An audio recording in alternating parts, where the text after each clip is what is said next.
So this is a great setting for this panel discussion to begin with. We have just launched a survey which for the first time covered more than 300 companies, widely participated and exhaustive. So this is one of the most comprehensive survey in this region. And on this survey we have 3 practitioners, every one of them having more than 20 years of experience in the HR domain, relating to talent, compensation, employee engagement. And the companies they represent today also are diverse in the many ways. So we have Dr Lal PathLabs, which is into diagnostic business. Then we have Clix Capital, which is NBFC, focused toward SME financing. And then we all know Ferns and Petals, which is into online gifting platform. So what we'll do in the round 1 is we'll go to our panelists and we'll ask them to introduce themselves formally and also tell us what they do, what is their role in their equity compensation program as a issuer, and then we'll go to round 2 where we'll talk about more on their existing program. We'll also try to seek their early reaction on the insights. So this will come as a question in the one of these rounds.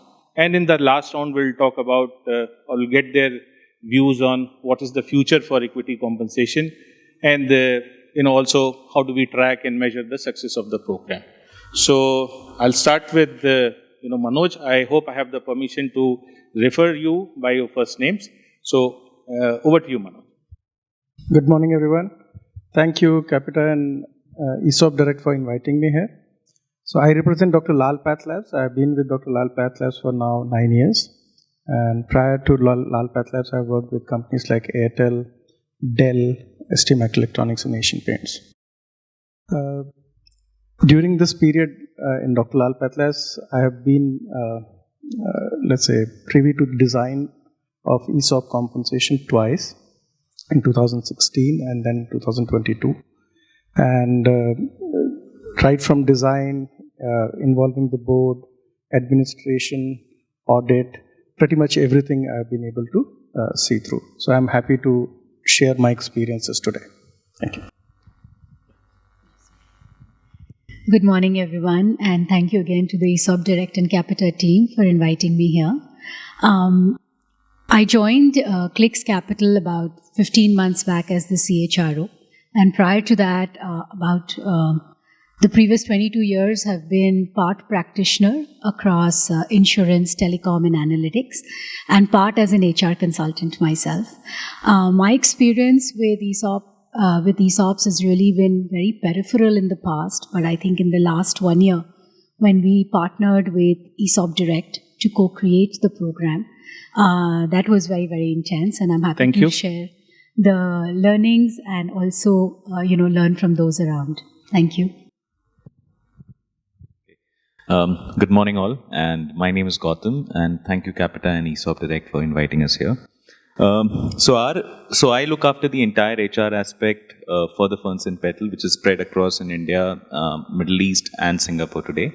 And we do also deliver around 70 countries, so few of the folks are presented there, so need to manage that piece. Previous to Ferns and Petals, I was with Dr Phillips, VFS Global as a South Asia head, and prior to that I was with Yum and McDonald's for larger stint. With ESOP Direct, I think the moment I stepped in on 2 years back with F&P, the assignment was that they already had granted or had the ESOP scheme with them, and which they had launched with the first tranche with the founding members of the organization. But then they felt that there was a lot of employee feedback around that, and they wanted to reform that piece, they want to redesign that piece, and that's when we took the help of ESOP Direct and we relaunched. I think acceptability, and it has been really welcomed, but I think I'll share more inputs as we go forward. Yeah, thank you. Yeah, so we'll stay with you, Gautam, there. Your first reaction to the survey insights, where do you think it's getting related? Where do you think, it's completely, off the sorts? So, it will be good to know your comments on the insights that we have presented. I think interesting, I would say, definitely. Any point? Lot of data points. What I was definitely intrigued by the quarterly vesting and the semi-annual vesting piece. Okay, and that's something which we have never thought about. We always thought that the more you delay the reward, the more the retention would be better. But I think the instant gratification is something everyone is looking at, and I think a lot of philosophy in terms of the benefits and in terms of incentive variables when we do out, I think it's trending into a very similar term. Okay, we've always come across from the report like ESOPs are long-term incentive plan, right? And that's how it's been segregated. But the way it is terminology and the way the grant is now happening, it is also moving to a short-term incentive. And is that the trend? We are okay with that, but interesting subject to be, yeah. So I was really impressed or probably intrigued by that. Yeah, your turn. Yeah. I think to me, I thought the survey insights were really on point because we spent a lot of time last year to understand market practices when we looked at how is it that we rebuild our plan. So to my mind, and to what you mentioned, Gautam, I think there's also this beyond quarterly, there are organizations which are now experimenting with monthly and daily vesting. So I think that's where Capita comes in with the technology. So to my mind, I think it's also about looking at what is it that your organization is really hoping to achieve. And pretty much everything, the entire spread of what the trends are saying would probably be in line with what is it that the organization hopes to achieve, and hence what is the direction that you want to take. Because we also evaluated the biannual and the quarterly vesting, and what we realized was that is something that probably in our evolution cycle would come a little later. So I think it's the phase of evolution and what your organization hopes to achieve through this tool that should play a key role in deciding where you want to be in that continuum. Yeah. So for me, the trends of moving from ESOPs to RSU in the listed company is an interesting trend, because for quite some time companies used to think of giving on fair market value ESOPs, and I guess there is an underlying challenge for all HR folks, because retention, as to how long is the retention, so whether it was a decade earlier, 5 years, now 3 years, people want to change after 3 years, 5 years. So comp managers are probably designing schemes so that they're able to give that sense of retention, is starting to reflect in the report. That's what I kind of felt that report is reflecting. Thank you. Thank you, Manoj. So, Manoj, I would like to understand from a Dr.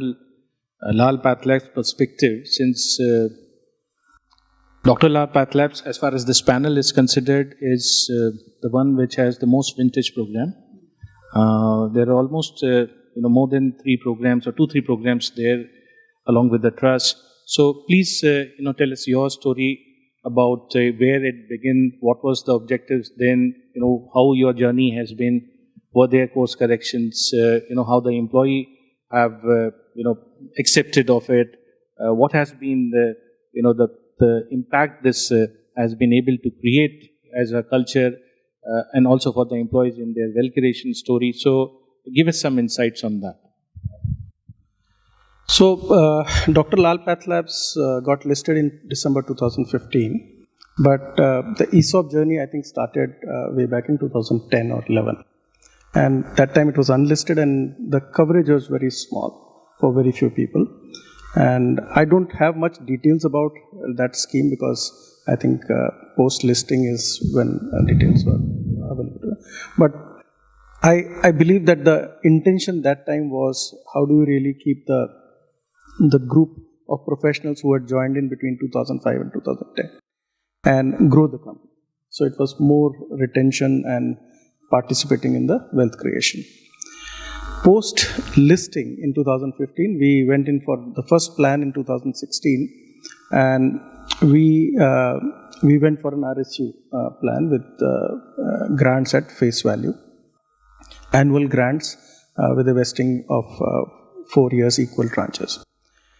We had a trust, so it was easy for us. This trust was already funded with some equity from founders as well as early investors.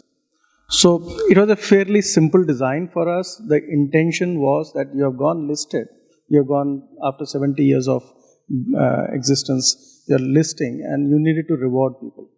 I think that was the first thought which was there in the minds of the management, saying, look at an instrument which can immediately reward people who have been with the journey for so long. Second, I think in the back of the mind, immediately after listing, you do not know how the share is going to move, because with all the bankers, you already think that you have figured out what's the fair market value at that price you are listing. So the scheme was designed with an RSU in mind, saying, don't think of what will be the share in next 4 years, have some residual value already in the hands of people. What I'm happy to share is that we had these same questions around, should we go for annual grants or should we go for one-time grant, and we chose the annual grant as a route. ESOP Direct had helped us design that, and it has kind of helped us because the same 4 grants now actually span over a period of 7 years or 8 years from a retention perspective. But interestingly, in 2022, we went in for a complete ESOP plan. Now, that's one of the thoughts in the management's mind, was that now having seen the share price journey for 7 years, we are very confident that with the ESOP plan also, we'll be able to generate wealth. And this is more like growth options, as Uma was mentioning, wherein the next stage of the organization is such that the management team, the CXOs, and everybody who's getting covered has to really ensure that the wealth is created with help of market. So we have seen a movement from complete RSUs to a complete ESOP, and this one is discounted at 10% to market, just sufficient enough for the proxy advisor not to really question the scheme, and let's say giving a little bit of upfront value to the employees. The RSU scheme was performance linked, whereas the ESOP scheme is only time linked vesting. So that's the overall design as of now, and happy to answer much. Yeah.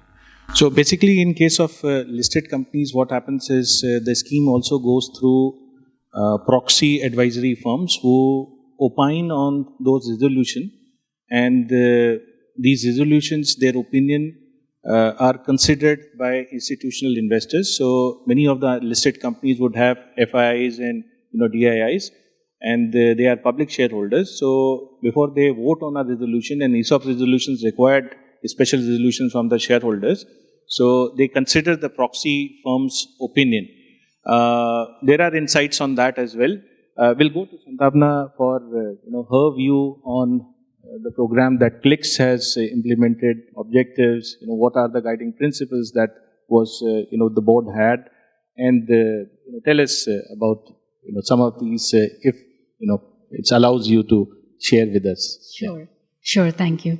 So Clix Capital started as the XG Capital business, right? That is what we took on, and along with the GE leaders, Pramod Bhasin, it was founded by Mr. Pramod Bhasin and Mr. Anil Chawla, along with the Apollo Management Group. So I think right from the start, in some ways, the ethos and was that of a large structured organization, along with that of a startup. And so the board, right from the start, again, was very keen to launch an ESOP plan with a very clear focus on building co-ownership. On the one side, being able to provide employees an opportunity for wealth creation, and staying with the organization, and on the other side, to be able to really drive organization performance. So in some ways, when I look at the construct that existed, we've had it was a very well-defined program with annual grants. We have a 4-year vesting cycle. It's equated vesting, and the vesting is 50% weightage is given to the continuity of employment, and 50% weightage is given to the organization having achieved its objectives. So I think throughout the thread, the one thing that I see is the linkage to organization performance, because the grant is given basis the organization having achieved its performance outcomes for the previous year, as well as the individual having done really well with the organization.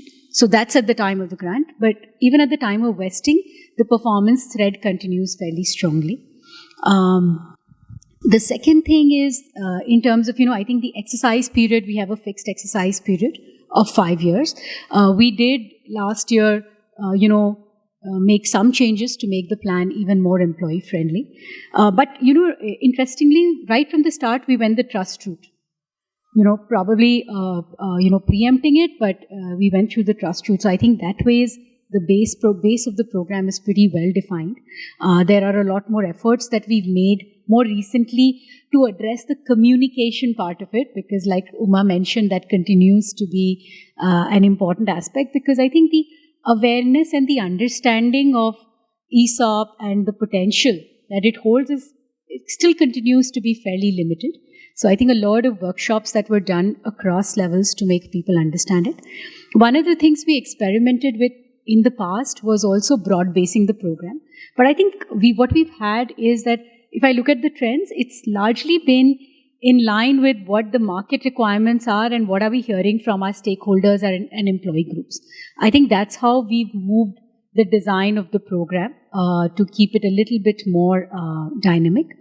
Currently, what we've kind of now looked at is to actually have a select group, but it is larger than the coverage that Uma quoted. I think we still do about closer to a 20% coverage, even in the select groups that we have. I think I've covered the key constructs. Yeah, thanks. So for us, it was a very different scenario. I think we already had an ESOP, which was given to the founding members in the organization, and which covered around 6-7% of the overall strength. Okay. However, there was a continuous feedback which was there from them that it's a high investment route where employee had to put money back, invest money back, and they were not sure about the return. So how can we make it more employer friendly or employee friendly at the same time and make it attractive?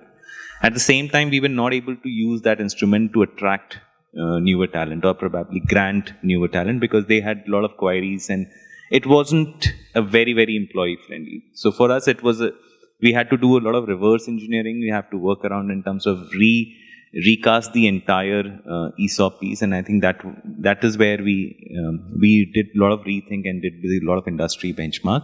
However, we went with the ESOP plan only, and idea was to give it at the discount market value, or not market value, at a share price value, grant value, sorry. And that's how we did give it. The objective around was again the key positions which we were looking at. So basis on the levels and the cadres and the roles which they play, we did that. That's one. Second criteria was the second was the performance. Okay, basis on their tenure and the loyalty and the kind of contribution which they had made, because we were also covering few of the folks who were there from the inception of the company, and we were not in a new age company, right? So we already had a 30 years of history. So we had already established as an organization in terms of the business or in terms of the business model. So we didn't have to prove our mettle in terms of whether this business will become successful. The only thing we have to do the multifold scale.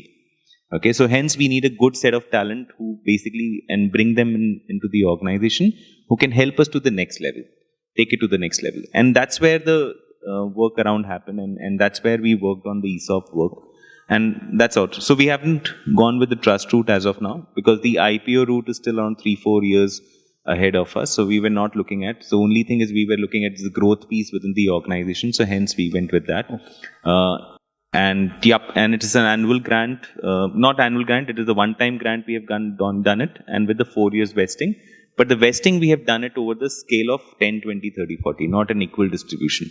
Okay, we felt that the timely growth and a long-term growth is more critical, and hence the vesting was not equally distributed for us. Yes, we have gone away from the more of a traditional approach, but objective, since we were giving it one-time grant and we were doing it not an annual grant, just to make it all the current set of people to believe that we are here to stay and we want to make this organization grow for a long term.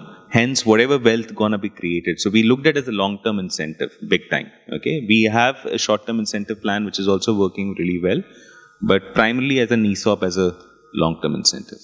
Yeah, so Gautam, at this point, just wanted to check with you, what is your employee coverage? Is it limited to higher leadership, captains, function heads, or is it slightly -1, -2 degrees below?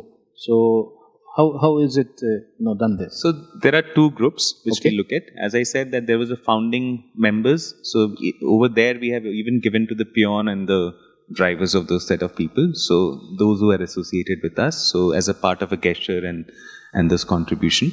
And in the second tranche, whatever we have covered is based on the levels and the key positions which people are handling. Okay. So we have gone to the senior level to a CXO level. Okay. And Santwana, in your case, because we relate to unlisted businesses here, so how is your coverage looks like? Our coverage is predominantly in the senior leadership, which is our the AVP, VP and the CXO levels.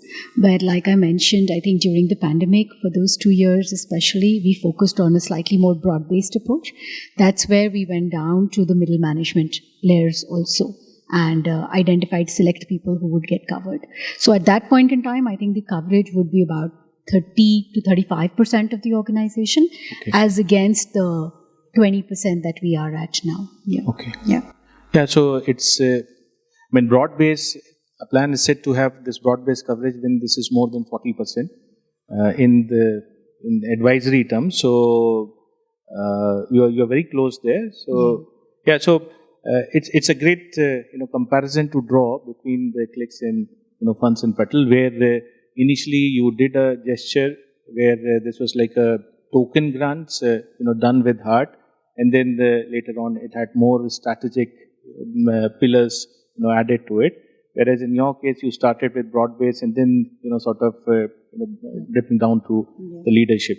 And it happens actually in many cases from the conservation of the pool to, and since you are all private equity funded, so that means that you always have to have a challenge to expand it, so going forward. So, this is something which I think brings in the insight also from the survey that we are expanding and the senior and middle management is getting covered. Coming to another context which Santwana you have touched upon was the communication of the program. So you did stated a few pointers that this is an important aspect of plan success, but anything specific you are doing in terms of from an employee perspective, they seeing a higher perception or a perceived value in the program. So just to make it for our audience also in terms of our illustration, so suppose there is a cash compensation, this is let's say 1,000 rupee, so the perceived value of that incentive is 1. I mean it's 1,000, so your numerator denominator is same. Whereas in case of ESOP, the perceived value is not 1,000. So it may be 2,000, it may be 3,000, it may be even less than that. So what are you doing in terms of these communications, which is actually adding up towards the perceived value in the employee's mind? So I think two things really. One, the whole concept of ESOPs is something that we talked about because what we realized was that even when people were joining us, a lot of people would ask, and what about ESOPs? Are you going to be giving us ESOPs? But then to them, it's just something that needs to be added to the package. It may not be necessarily something that they understand. So that was one thing we did, which is explain the concept of ESOP, the key terms, what's the fair market value, how does it operate in an organization such as ours.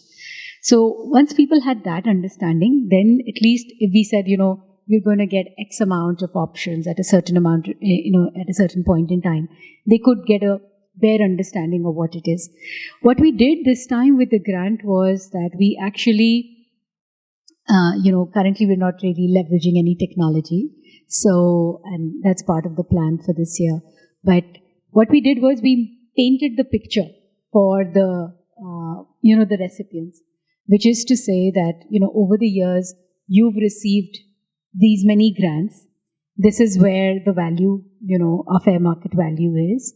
And if you were to, and we did a projection to show that, okay, if this is the vesting cycle, this is how we see the value moving at a bare minimum, then this is what the value is going to be looking like for you. So when you made that picture, actually it came out very, very impressive. And I think even the people who'd been getting grants for many years had not realized it and had not seen it in that same way. So I think putting that one pager together was a very, very good exercise for us. And people could just see this and envisage what the number is going to look like. And I think the motivation to say, okay, I have to make this picture come true for the organization and for myself was that much higher. So I think that was one of the things that we did in terms of creating impact around the program. Great. Yeah. So coming to Manoj, since you are a listed business and unlike an unlisted company where still, there may be different views on the future and this can be shaped up in any communication, but for a listed company, it's very volatile. So market forces always have a role to play. So in your case, what was your communication strategy? So I'll share an anecdote with you guys.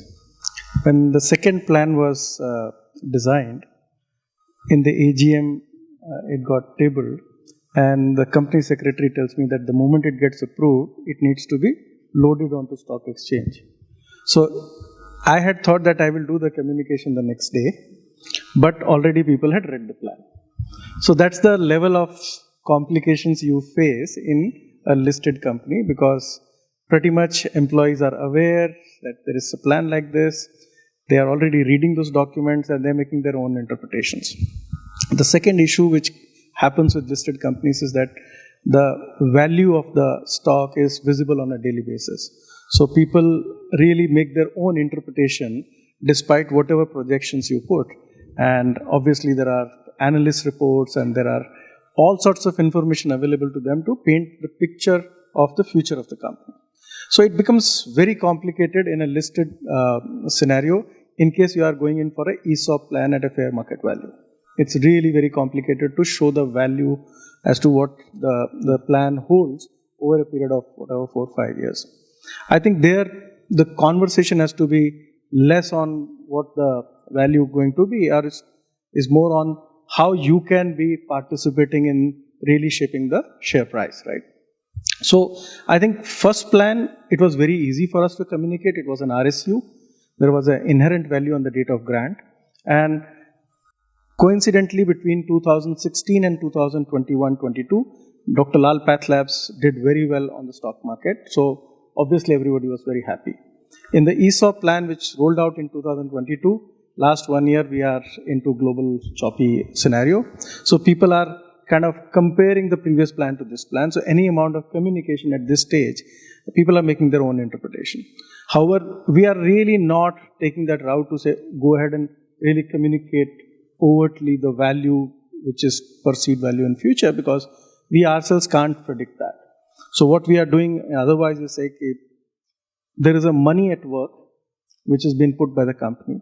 We have changed the design of the plan. We have not removed the performance conditions, which means there is no anxiety around vesting, and the value will be unlocked with help of market performance. So the concept of what the value could look like has changed dramatically in our case, and we are communicating that it is more your effort now which will make things happen rather than really sharing the wealth of the effort of the last 70 years.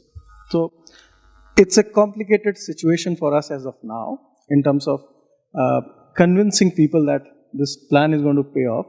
But I guess that's the whole thing about LTI.